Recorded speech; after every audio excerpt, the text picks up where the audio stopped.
You're slowing down progress with unnecessary concerns, my boss said, sliding the termination notice across his desk. We need people who prioritize deadlines. Pause. What would you do if your job was on the line for speaking the truth? This is Jake's Revenge, and today, we're diving into a story of courage and betrayal that'll leave you stunned. My name is W.D.E. Connolly. At 51, I've spent 3 decades on construction sites across Billings, Montana. I started as a laborer and worked my way up to site supervisor at Driftline Construction. I know the rhythm of a job site, the sound of a properly running generator, the sight of a level foundation, the feel of correctly tensioned cables. More importantly, I know when something's wrong. For the past 4 months, I'd been overseeing the Riverview Commercial Complex, an 8-story office building that would be the tallest structure in the eastern part of the city.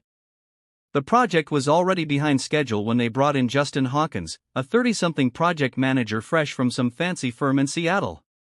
His first day on site, he walked around with a tablet, tapping notes without once putting his hands on any materials or speaking to the crew beyond quick introductions. These temporary supports don't match the specs, I told him last week, pointing to the inadequate bracing on the 3rd floor. We need to reinforce them before we continue upward. The engineering team signed off on the current arrangement, he'd replied without looking up from his tablet. Moving forward as planned. I documented it like I did with everything. Photos, notes, emails. Some might call it covering my ass. I called it doing my job. Pause, but what happens when doing your job makes you a target? Stay with Jake's Revenge to find out how one man's fight for safety turned into a battle for justice. Now, sitting in the site trailer, I watched Justin wait for an explosion that wasn't coming. Men like him expected men like me to shout, to throw things, to make a scene when cornered. I simply nodded once and collected my hard hat. I'll clear out my locker, I said. I've already had your personal items packed, he replied, sliding a cardboard box toward me. Security will walk you to your truck. Security? Like I was some kind of threat. Like 30 years of showing up early and leaving late meant nothing. Like raising legitimate safety concerns made me dangerous. I took the box without checking its contents and followed the nervous young security guard to my truck. A few of the crew members noticed what was happening and stopped working. I gave them a small nod, not of goodbye, but of something else. Something that said, "Watch yourselves." As I pulled away from the site, I caught a glimpse of Justin already talking to my replacement. The man he was speaking with was nodding enthusiastically, probably promising to keep things moving at all costs. It wouldn't be the last they'd see of me, though they didn't know it yet. I'd spent my working life building things that lasted. My father was a carpenter who taught me that shortcuts create weaknesses, and weaknesses eventually fail. Do it right the first time, he'd say, even if nobody but you knows the difference. This philosophy had earned me respect from crews and contractors alike. It had also cost me opportunities with companies that prized speed over quality. I'd been let go twice before for insisting on proper procedures. Each time I'd found another position within weeks. Good superintendents who actually care about code compliance aren't as common as you'd hope. My wife Elaine understood my principles even when they affected our finances. Your name is on that building as much as the developers, she'd tell me. You have to sleep at night. Driftline had been different, at least at first. The company founder, Gregory Stein, had built the company on a reputation for quality work. I joined 7 years ago when they were still mid-sized, handling mostly commercial renovations and small-scale developments. Then Gregory retired. His son took over. The company tripled in size and suddenly hitting deadlines became more important than doing things properly. The Riverview project was their largest yet and the pressure from above was intense. The first sign of trouble came when they replaced our original project manager, Hank Willis, a seasoned professional I'd worked with for years, with Justin Hawkins. They're bringing in new blood, Hank had warned me during his last week. These young guys from the big firms, they're all about the bottom line. Be careful, Wade. I'd nodded, not realizing how right he would be. During Justin's first month, small corners were cut. Safety meetings shortened from 15 minutes to 5. Material inspections became cursory. documentation requirements were relaxed. When I pushed back, I was labeled old school and resistant to change. I started keeping a separate log of all the deviations from code and best practices. Digital photos stored in the cloud. Copies of emails sent from my personal account. Voice recordings of conversations when Montana law allowed it. The breaking point came when I discovered they'd substituted lower-grade structural bolts than what the plans called for on the 4th and 5th floors. The difference wouldn't be visible to an inspector without close examination, but in an earthquake or severe wind event, it could mean catastrophic failure. "We need to replace these," I told Justin, showing him the comparison. He'd glanced at the bolts in my palm and said, "The supplier assured me they're within acceptable parameters. We're not delaying the steel team for this." That was 2 days before my termination. I drove straight home after being escorted off the site. The cardboard box riding shotgun like a silent passenger. Elaine wouldn't be back from her shift at the hospital for hours. I sat in my truck in the driveway for a long while, staring at the house we'd bought 15 years ago. It needed a new roof. I'd been planning to do it myself this summer. Now I had the time, but potentially not the money. Inside, I set the box on the kitchen table and finally looked through its contents. My thermos, a few reference books, the framed photo of Elaine and me at Glacier National Park. My personal tools were missing. A good Milwaukee drill set, quality measuring equipment, specialized gear I'd accumulated over decades, about $2,000 worth. I made a list of everything missing, then called the Human Resources Department at Driftline's main office. The woman who answered sounded uncomfortable when I explained the situation. "I'll look into it, Mr. Connolly," she said. "But I should inform you that according to Mr. Hawkins's report, you were terminated for insubordination and creating a hostile work environment." I hadn't raised my voice once in all my interactions with Justin. "Not even today." "That's interesting," I replied evenly. "I'd like that in writing, please." "Excuse me?" "The reasons for my termination. I'd like them in writing and I'd like my tools returned. Otherwise, we can discuss this through my attorney." She promised to call back. I hung up and stared at my phone for a long moment before opening my personal email. There in organized folders was everything I documented over the past 4 months. 76 distinct safety violations ranging from minor to potentially catastrophic. All with photographic evidence. All with records of my attempts to address them through proper channels. It wasn't just about getting fired anymore. It was about the 200 people who would eventually work in that building. It was about the construction crew who didn't know what was being hidden behind drywall and underneath flooring. It was about every corner cut becoming a potentially lethal hazard down the line. I started a new email address to the Occupational Safety and Health Administration's regional office. The subject line was simple: urgent, multiple critical safety violations at Riverview Commercial Complex. I worked methodically, organizing the violations by category and severity, cross-referencing code requirements, attaching documentation. 4 hours passed. Elaine came home and found me still at the computer. "Wade, what happened?" I told her everything while continuing to type. She stood behind me, her hands resting on my shoulders, reading the screen as I worked. "They're going to fight back," she said quietly. "Let them. You might not get another job in this town." I paused, hands hovering over the keyboard. "Some things matter more than a paycheck." She squeezed my shoulders gently. "I know. That's why I married you." I hit send at 9:47 p.m. Then I started another email to the State Building Inspector's office. The call from Justin came at 7:30 the next morning. "What the hell do you think you're doing, Wade?" His voice was tight, controlled anger. "Good morning, Justin. I just got a call from OSHA saying they've received a complaint about our site." "Was that you?" I sat at the kitchen table, coffee mug in hand. "I documented legitimate safety concerns. That's all.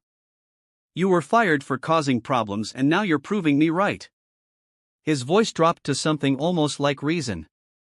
"Look, Wade, I understand you're upset. But this vindictive behavior isn't going to help you find another position. In fact, I'm already getting calls from other firms asking about you. The threat was clear. Keep pushing and I'd be blackballed. If the site is up to code, you have nothing to worry about, I replied. He laughed, short and sharp. We both know inspections can be subjective.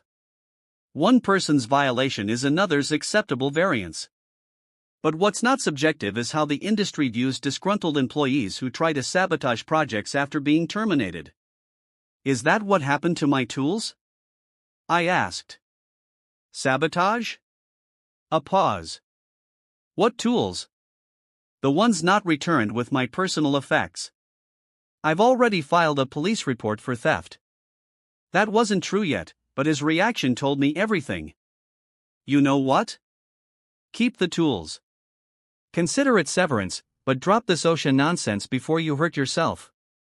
Goodbye, Justin. I hung up and immediately called the police department to file that report. They took the information but didn't sound optimistic about recovery. Next, I called 3 construction companies I had relationships with to inquire about openings. 2 didn't return my calls. The third, Elkridge Builders, had the owner's son call me back. I'd like to help you out, Wade. I really would, he said, but we've got a full roster right now. And well, there's been some talk. What kind of talk? That you're difficult to work with, that you make trouble. He sounded genuinely uncomfortable. Look, I know my dad thinks highly of you, but the industry is tight right now. Maybe try again in a few months when this all blows over. By mid-afternoon, I'd received similar responses from 2 more companies. Word travels fast in construction circles, especially in a city the size of Billings. At 4:15 p.m., my phone rang with an unfamiliar number. It was an attorney representing Driftline Construction. Mr. Connolly, I'm calling to inform you that any further communication from you regarding the Riverview project could be considered defamatory and result in legal action. Are you saying the company would sue me for reporting legitimate safety violations to regulatory authorities? I'm saying that your characterization of standard industry practices as violations appears to be retaliatory in nature given the timing. Furthermore, you removed confidential project documentation when you left the company, which constitutes theft of intellectual property. I hadn't removed anything. All my documentation had been created on my personal devices and stored in my personal accounts, but they were laying groundwork to discredit me. Send me a formal cease and desist if that's your position, I replied. Otherwise, I have nothing more to say. 3 days later, I received a thick envelope from their law firm. Inside was a cease and desist letter threatening legal action if I continued to malign the company along with a non-disclosure agreement they reminded me I had signed upon hiring.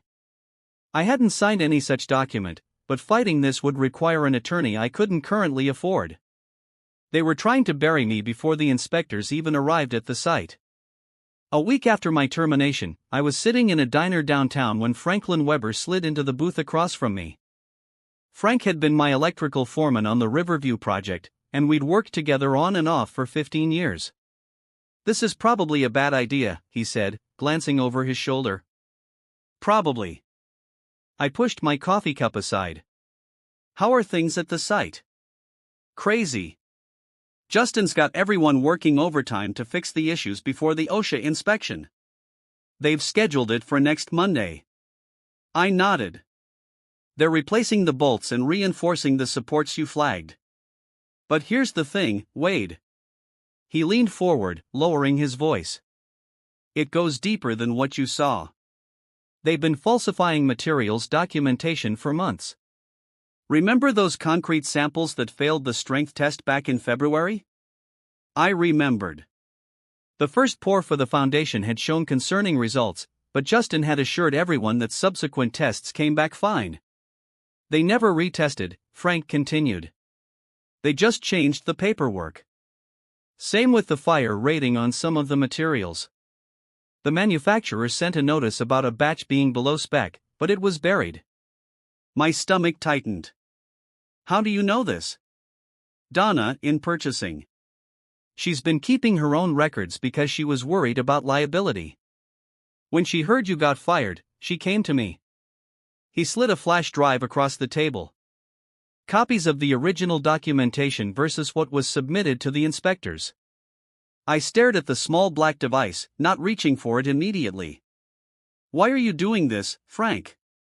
You've got a pension coming in a few years. My son's firm is going to lease 3 floors in that building when it's done. He met my eyes steadily. And I was raised to do what's right, same as you. I picked up the flash drive. They'll figure out where this came from. Probably, but I'm old enough not to care much anymore. After Frank left, I walked to the public library and used their computer to review the files. What I found was worse than I'd imagined. The documentation showed systematic fraud, not just shortcuts and oversights, but deliberate falsification of safety testing and material quality. This wasn't just about Justin Hawkins. This went up to corporate level, involving purchasing directors and project executives. The Riverview project had been bid too low to win the contract, and now they were making up the difference by using substandard materials. On my way home, I drove past the construction site. The building had reached 6 stories now, its skeletal frame rising against the Montana sky. I thought about all the people who would work there, unaware of what was hidden in the walls and floors beneath them. When I got home, Elaine was waiting with news of her own. I ran into Vivian Taylor at the hospital today. She said Vivian was married to a city council member. She mentioned that Driftline made some substantial campaign contributions to the mayor and several council members last year.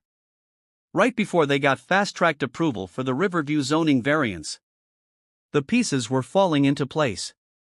Political connections, rushed approvals, cut corners, falsified documentation. This wasn't just negligence. It was corruption.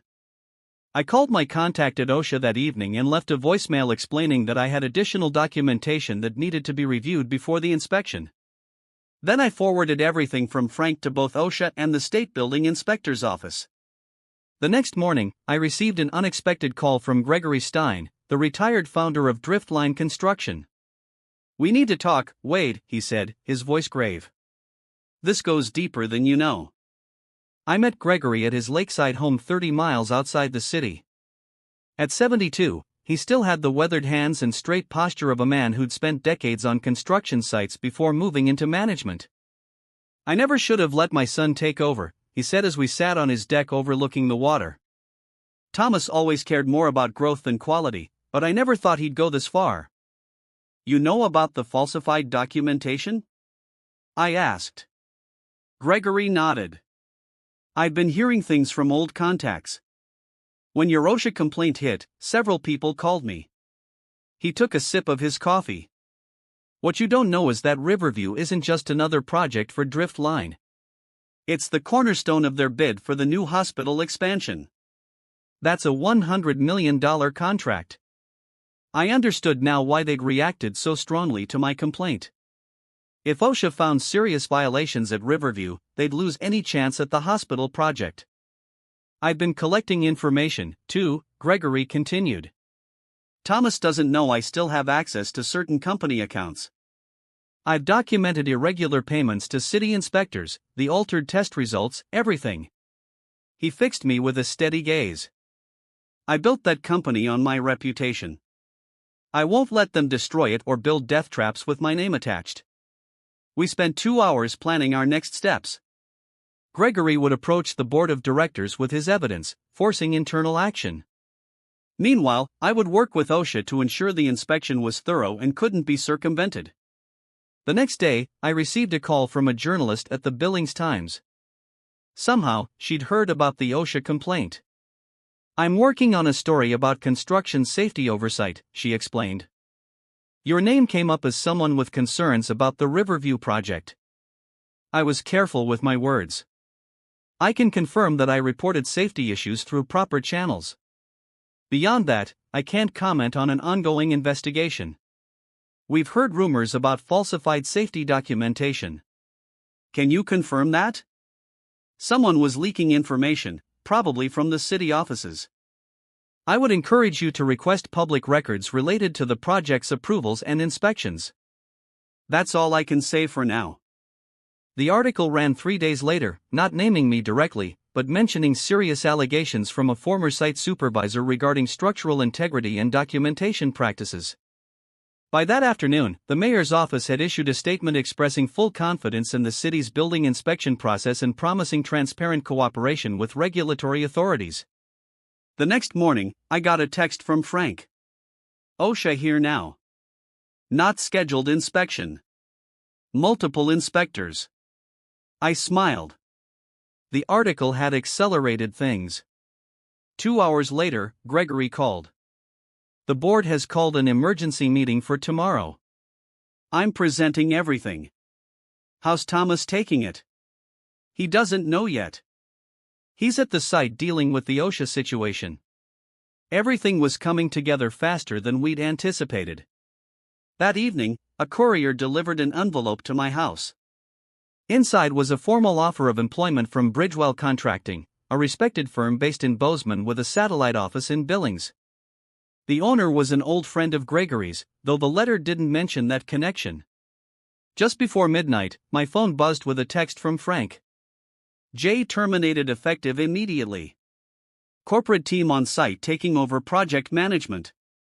Justice was swift once the dominoes started falling, but I knew Driftline would try to contain the damage by sacrificing Justin while protecting the company's larger interests. They'd claim he acted alone, that corporate had no knowledge of his methods. That's why Gregory and I had agreed on one final step. Tomorrow, he would provide all his documentation to the State Attorney General's office along with a formal request for a criminal investigation into corporate fraud. The truth was going to come out. All of it. No matter who it hurt. 3 weeks after my termination, I stood in the back of the county courthouse meeting room as the Montana Department of Labor and Industry announced their findings. Press filled half the seats with Driftline executives and city officials occupying the front row. Thomas Stein sat stiffly beside the company attorney, his face a mask of professional concern. He'd spent the past 2 weeks positioning himself as the solution rather than the problem, publicly thanking the whistleblowers for bringing isolated incidents of non-compliance to light and promising full cooperation with authorities. The commissioner's voice cut through the murmurs. Following exhaustive investigation, we have identified systematic and deliberate falsification of safety documentation at the Riverview Commercial Complex. The violations are so severe that we are issuing an immediate stop work order on the project. Camera flashes popped as she continued. Additionally, we are recommending criminal charges against 3 Driftline construction executives for knowingly endangering public safety and worker welfare through fraudulent practices. One of those executives was Thomas Stein. I watched as he leaned over to whisper urgently to his attorney. The lawyer shook his head slightly. There would be no easy escape this time. Gregory stood at my side, his expression solemn but resolved. He'd sacrificed his relationship with his son to do what was right. Neither of us took pleasure in Driftline's public downfall, but we both understood the necessity. The commissioner finished by thanking the whistleblowers whose documentation had been instrumental in preventing what could have been a future tragedy. She didn't name us, but Thomas turned in his seat, scanning the room until his eyes found mine. I held his gaze steadily, neither angry nor triumphant, just a man who had done his job, even when it cost him everything. Some principles aren't negotiable. 6 months after the Riverview scandal broke, I stood on the foundation of what would become the new Billings Memorial Hospital East Wing. My hard hat had the Bridgewell Contracting logo now, and my title was Senior Project Manager. The concrete beneath my boots had been poured according to exact specifications with proper testing and documentation. Every step of the process had been methodical, verified, and done right the first time. The Riverview building had been taken down to its foundation and was being rebuilt by a coalition of local construction firms under intense regulatory scrutiny. Driftline Construction no longer existed. The company had dissolved after criminal indictments and civil lawsuits made it impossible to continue operations. Thomas Stein had taken a plea deal in exchange for testimony against other executives and the city officials who had looked the other way. Gregory had sold his retirement home to help establish a fund for construction workers who had lost jobs in the aftermath. Not everyone had supported my actions. Some in the industry still viewed me as the man who brought down a major company and cost people their livelihoods. Others quietly thanked me for standing up for standards that protected everyone. Frank Weber was my electrical superintendent now. Donna from purchasing had joined Bridgewell, too. We'd brought over several good people who shared our commitment to doing things properly. Elaine and I had finished putting the new roof on our house ourselves, working evenings and weekends. The physical labor had been therapeutic after months of legal meetings and depositions. Ready for the inspection? My assistant asked, approaching with clipboard in hand. Always, I replied. I'd learned that doing the right thing rarely came without cost. But I'd also discovered that I could sleep at night, look my wife in the eye, and face myself in the mirror each morning. Some victories are measured not in what you gain, but in what you refuse to lose. Pause. Thanks for watching this incredible story on Jake's Revenge. If you were moved by Wade's fight for justice, hit that like button, subscribe, and share to support more stories that matter. Stay tuned for the next one.